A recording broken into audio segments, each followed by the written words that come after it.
morning. Wanted to share a little bit about how I got started in the cleaning business.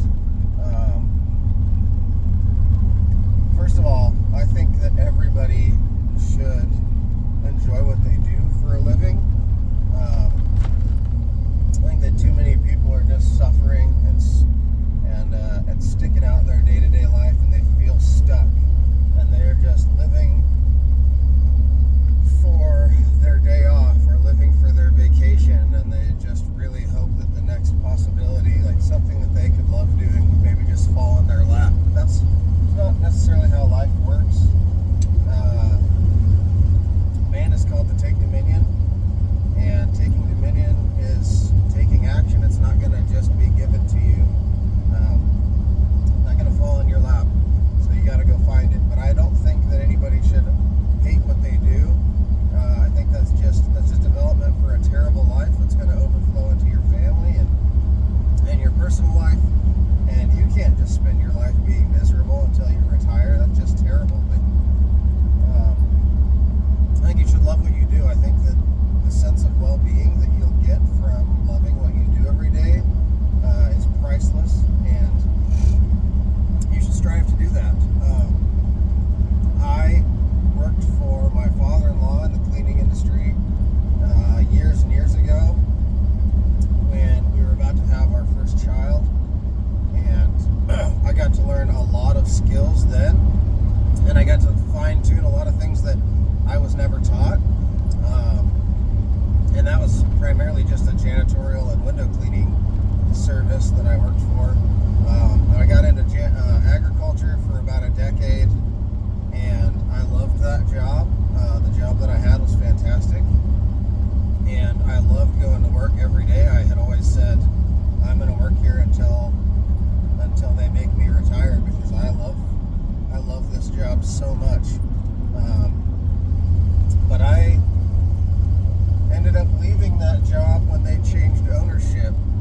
It immediately became a non-enjoyable work environment, like a dark cloud settling over the business, and I hated going to work. It was the weirdest thing. I started really dreading being there, and I did start living for the weekend, and my health started declining, which wasn't entirely from how bad the job was, but I did start getting sick pretty often. Well, I think part of that is just from being unhappy. Like my body was just wearing out. But there's this paradox in entrepreneurship that you might have heard before, and it's about things getting so bad in your life that you have to make a choice for the good. So basically, you're never going to go out and change your situation until it's so bad that you have no other choice. So basically, your success comes out of your own personal destruction. So you feel like your whole life is falling apart, you have nowhere else to go.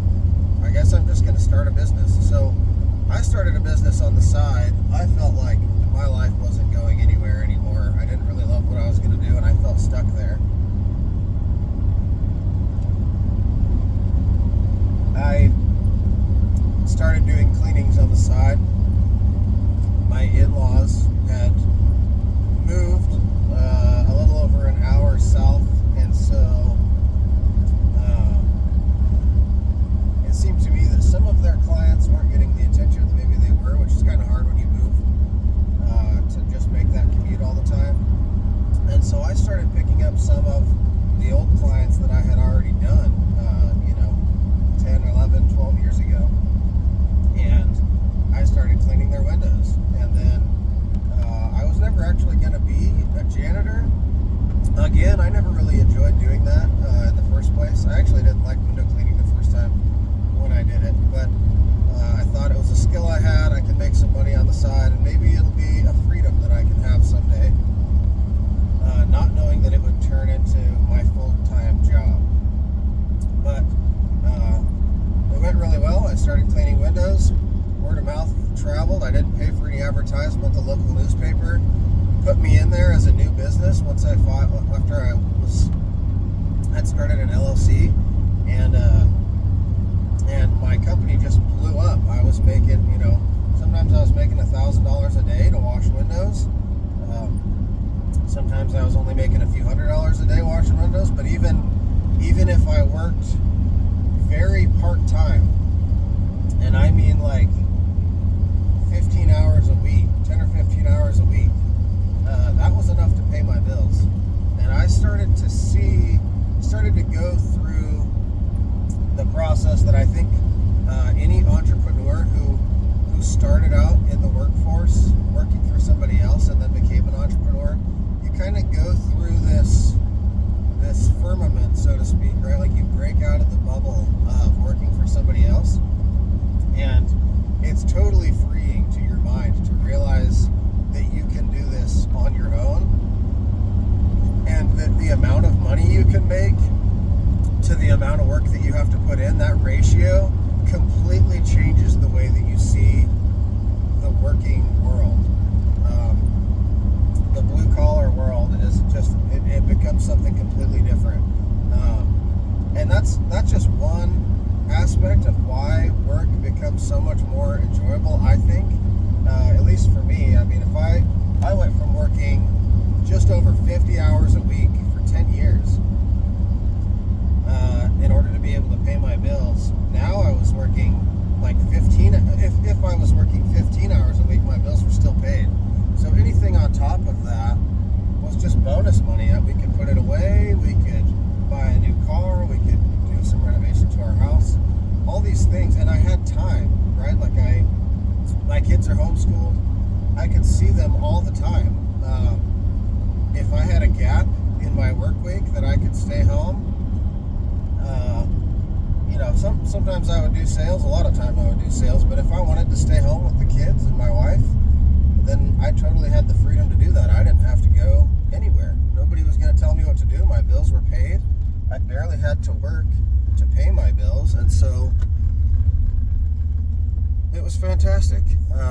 I wasn't a slave to the blue-collar world anymore. I was making it my own, and I think that that's possible for everybody. I don't think that you have to start a cleaning service, but I think that you can start a service that's something that you're good at or something that you enjoy, and it can actually take off. It can absolutely take off, and you don't have to get a loan and sink a bunch of money into advertising. I never did. I still owe nobody any money. I think that's probably the most successful way to start a business, is to be able to do it with your own dollar. Because if you start off, you go out and you buy a truck mount and a carpet cleaning van, and you're $40,000 or $50,000 in the hole now, starting out, all the work that you're doing is just, it's going to be like working for somebody else, right? Like a chunk of your pay is going somewhere, because you got a loan to pay off now. I don't really like that. I don't like feeling tied down. The freedom that I get from calling the shots and making my day-to-day schedule is just, it's fantastic. It will take you to another place mentally, I think, and emotionally. Your attitude, you'll see. But you have to escape. I think you have to escape a life of suffering. Don't spend your life in a prison, any sort of prison, even be it in your own mind. I think that you should be free to enjoy life. I think man is called to enjoy life to the glory of God, and that suffering is not the sort of dominion that that sort of suffering. I mean, sure, we're going to go through trials in life. That's just part of being man. But I mean, just being in a lifelong prison of employment for somebody else is so rough, and it makes joy very hard. It will come in small spurts, and I think that we're allowed to have more joy than that, more than the weekend and vacation. I'm on my way to a janitorial job right now. My alarm did not go off, and I woke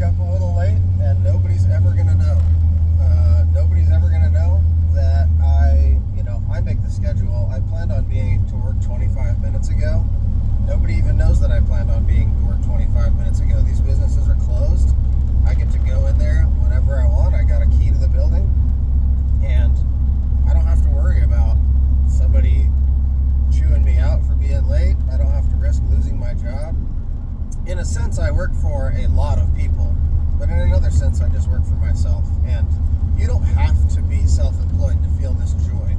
All I'm saying is there is a job out there for you, whether it be for yourself or for somebody else, that would bring you a lot more joy than the job that you're stuck in. And if you have a lot of joy and you love what you do, I think you should stay there. Do whatever you can to stay in that job. But if you're not, there is one out there. There is no shortage of work in the world. People who just can't find a job are people who are not looking hard enough. And if you just can't find a job working for somebody else, then work for yourself. That's not impossible. We, I feel like, are taught through the public school system to always submit, right? You need to be told what to do, and you need to have an 8 to 5 schedule, right? They craft us for that when we're children. I don't think that that's freedom. Yesterday, I worked 8 to noon, and then I had a couple janitorial jobs after dinner that I got to do, and I still got to be home before my kids went to bed. I spent all afternoon with my kids at home. I'm going to spend all afternoon with my kids today. I only have to work in the morning. And I'm going to make, in just these 2 partial days, more than I was making it in an entire 52-hour week at my old job. And if I don't want to, I don't have to work the rest of the week. There is that temptation of complacency, right? Like, oh man, my bills are already paid. I don't need to go find more work. So you do have to battle against that, right? Like, I still have to go make sales and pick up new clients. And eventually I'm going to be strapped. I'm going to be spread so thin that I have to take on more employees, right? Right now, I don't necessarily need employees. My bills are paid. I'm making more money than I need to make, and I barely have to work. I work part-time right now, and when it gets to where I work full-time, I will hand the workload off to somebody else that I can be a blessing to, and I can pay them a decent wage to do a good job so they can support their family, because I think that should be the goal, right? Like, I should not be in this just to get rich. That's not my goal. The love of money is the root of all evil. I just want to have freedom. And sometimes that might look like financial freedom. Sometimes that might look like freedom of schedule. Whatever it is, I want to have freedom, and I have it. And I think that you can have it too. And you shouldn't have to live in fear of somebody else telling you what to do, because that's the worst. So get out there, make it happen. It's possible for everybody. Don't let the world tell you that it's not possible, or that it's hard, or that it's scary. Hard and scary things are only hard and scary because you've never done them before, right? I think you should wrap your mind around that. I tell my kids that. Things that are hard and scary, they're only hard and scary because you haven't done them before, right? Me going out and making cold calls, walking into a corporate office and saying, hey, I need to talk to the guy in charge. I need to talk to either the business manager or the maintenance supervisor. And then I give them my business pitch. That was only scary for a little while. And I knew I had to do it because I was suffering. And I needed to get out of that life of suffering. It's not really scary anymore. It's actually my favorite thing to do. Anyways, I don't want to ramble too long. Hopefully I'm not making these videos too long.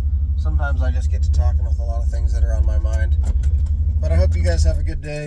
I hope you enjoy what you do for a living. And if you don't, that you go find what you love doing for a living. That can be anything. Don't let the man keep you down.